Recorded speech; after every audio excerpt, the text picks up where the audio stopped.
La Bible en un an, la 313e journée, le livre du prophète Daniel, chapitre 2, verset 26 au chapitre 3, verset 30. Le livre des psaumes, chapitre 108, verset 1 à 14. Le livre des proverbes, chapitre 27, verset 19. L'évangile de Jean, chapitre 7, verset 10 à 24. Daniel, chapitre 2. Le roi prit la parole et dit à Daniel, qu'on nommait Beltchatsar, « Es-tu capable de me faire connaître le songe que j'ai eu et son explication ?» Daniel répondit en présence du roi et dit, « Ce que le roi demande est un secret que les sages, les astrologues, les magiciens et les devins ne sont pas capables de découvrir au roi. Mais il y a dans les cieux un Dieu qui révèle les secrets, et qui a fait connaître au roi Nebuchadnezzar ce qui arrivera dans la suite des temps. Voici ton songe et les visions que tu as eues sur ta couche. Sur ta couche, ô roi, il t'est monté des pensées touchant ce qui sera après ce temps-ci, et celui qui révèle les secrets t'a fait connaître ce qui arrivera. Si ce secret m'a été révélé, ce n'est point qu'il y ait en moi une sagesse supérieure à celle de tous les vivants, mais c'est afin que l'explication soit donnée au roi et que tu connaisses les pensées de ton cœur. Ô roi, tu regardais, et tu voyais une grande statue. Cette statue était immense et d'une splendeur extraordinaire. Elle était debout devant toi, et son aspect était terrible. La tête de cette statue était d'or pur. Sa poitrine et ses bras étaient d'argent. Son ventre et ses cuisses étaient d'airain. Ses jambes, de fer. Ses pieds, en partie de fer et en partie d'argile. Tu regardais, lorsqu'une pierre se détacha sans le secours d'aucune main, frappa les pieds de fer et d'argile de la statue et les mit en pièces.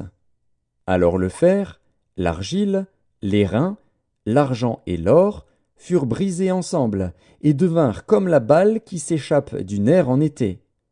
Le vent les emporta, et nulle trace n'en fut retrouvée. Mais la pierre qui avait frappé la statue devint une grande montagne, et remplit toute la terre. Voilà le songe. Nous en donnerons l'explication devant le roi. Ô roi, tu es le roi des rois, car le Dieu des cieux t'a donné l'empire, la puissance, la force et la gloire. Il a remis entre tes mains, en quelque lieu qu'ils habitent, les enfants des hommes, les bêtes des champs et les oiseaux du ciel, et il t'a fait dominer sur eux tous. C'est toi qui es la tête d'or. Après toi, il s'élèvera un autre royaume, moindre que le tien, puis un troisième royaume, qui sera d'airain, et qui dominera sur toute la terre. Il y aura un quatrième royaume, fort comme du fer. De même que le fer brise et rompt tout, il brisera et rompra tout, comme le fer qui met tout en pièces. Et comme tu as vu les pieds et les orteils en partie d'argile, de potier et en partie de fer, ce royaume sera divisé. Mais il y aura en lui quelque chose de la force du fer, parce que tu as vu le fer mêlé avec l'argile. Et comme les doigts des pieds étaient en partie de fer et en partie d'argile, ce royaume sera en partie fort et en partie fragile. Tu as vu le fer mêlé avec l'argile, parce qu'ils se mêleront par des alliances humaines, mais ils ne seront point unis l'un à l'autre, de même que le fer ne s'allie point avec l'argile. Dans le temps de ces rois, le Dieu des cieux suscitera un royaume qui ne sera jamais détruit, et qui ne passera point sous la domination d'un autre peuple. Il brisera et anéantira tous ces royaumes-là, et lui-même subsistera éternellement. C'est ce qu'indique la pierre que tu as vue se détacher de la montagne sans le secours d'aucune main, et qui a brisé le fer, l'airain, l'argile, l'argent et l'or. Le grand Dieu a fait connaître au roi ce qui doit arriver après cela. Le songe est véritable, et son explication est certaine. Alors le roi Nebuchadnezzar tomba sur sa face, et se prosterna devant Daniel, et il ordonna qu'on lui offrît des sacrifices et des parfums. Le roi adressa la parole à Daniel et dit, « En vérité, votre Dieu est le Dieu des dieux et le Seigneur des rois, et il révèle les secrets, puisque tu as pu découvrir ce secret. » Ensuite le roi éleva Daniel, et lui fit de nombreux et riches présents. Il lui donna le commandement de toute la province de Babylone, et l'établit chef suprême de tous les sages de Babylone. Daniel pria le roi de remettre l'intendance de la province de Babylone à Shadrach, Meshach et Abed-Négo. Et Daniel était à la cour du roi. Daniel, chapitre 3. Le roi Nebuchadnezzar fit une statue d'or, haute de 60 coudées et large de 6 coudées. Il la dressa dans la vallée de Dura, dans la province de Babylone.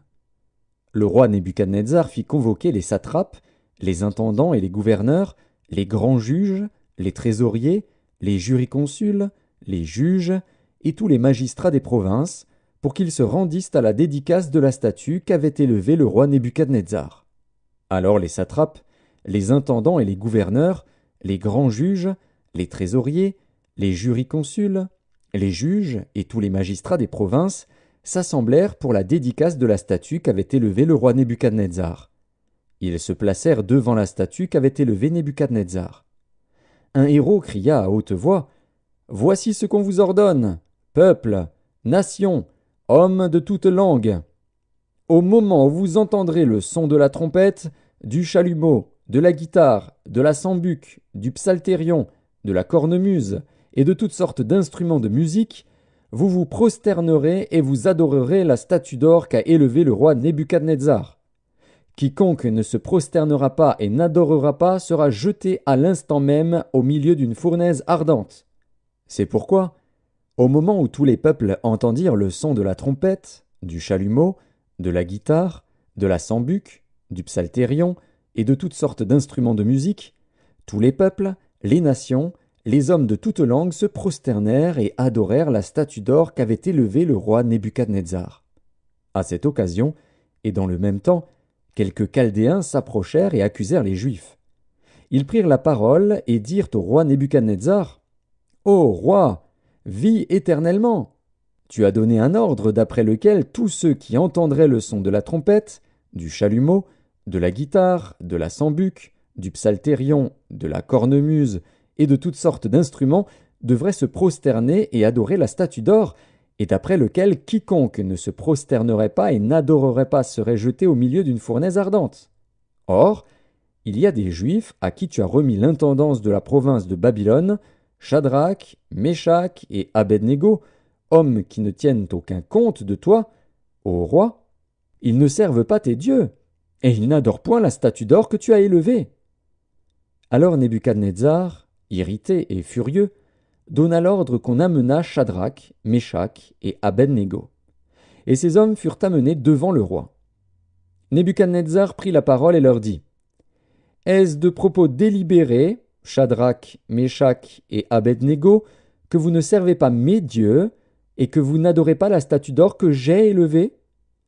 Maintenant tenez-vous prêts, et au moment où vous entendrez le son de la trompette, du chalumeau, de la guitare, de la sambuc, du psalterion, de la cornemuse et de toutes sortes d'instruments, vous vous prosternerez et vous adorerez la statue que j'ai faite.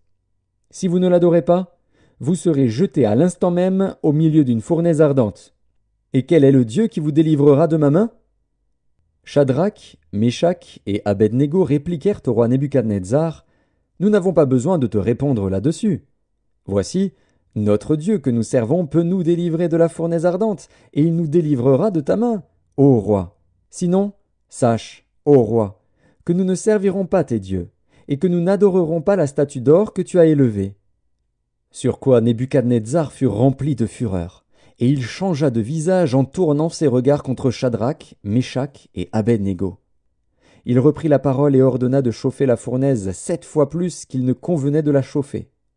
Puis il commanda à quelques-uns des plus vigoureux soldats de son armée de lier Shadrach, Meshach et Abed-Négo et de les jeter dans la fournaise ardente.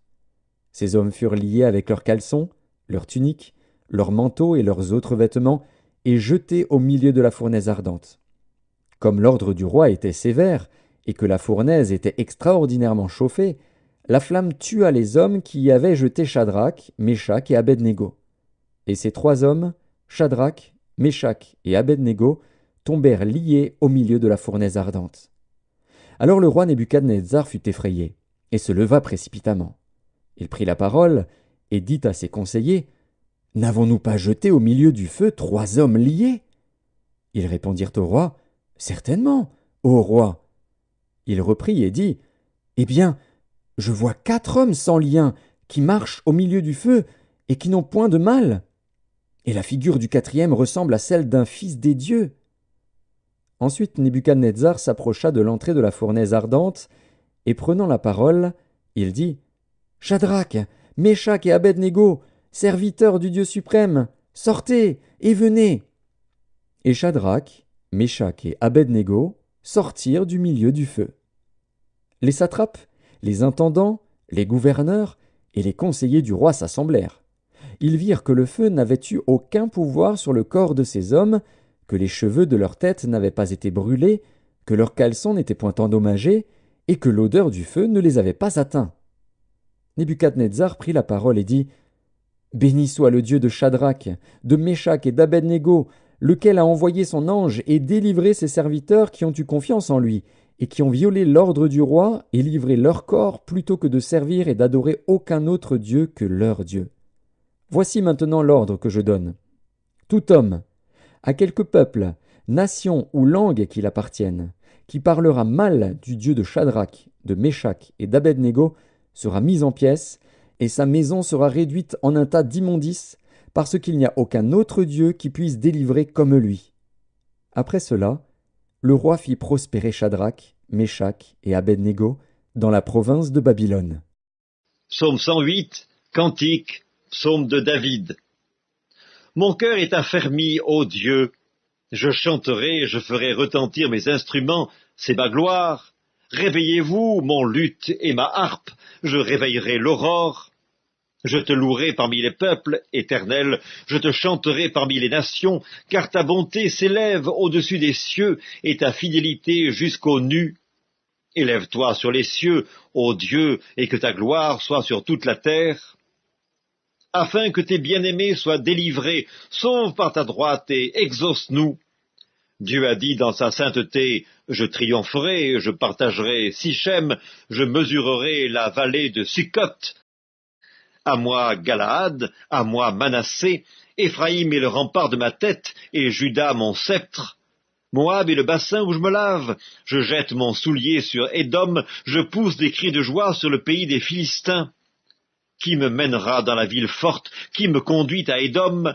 N'est-ce pas toi, ô Dieu, qui nous a repoussés et qui ne sortait plus, ô Dieu, avec nos armées?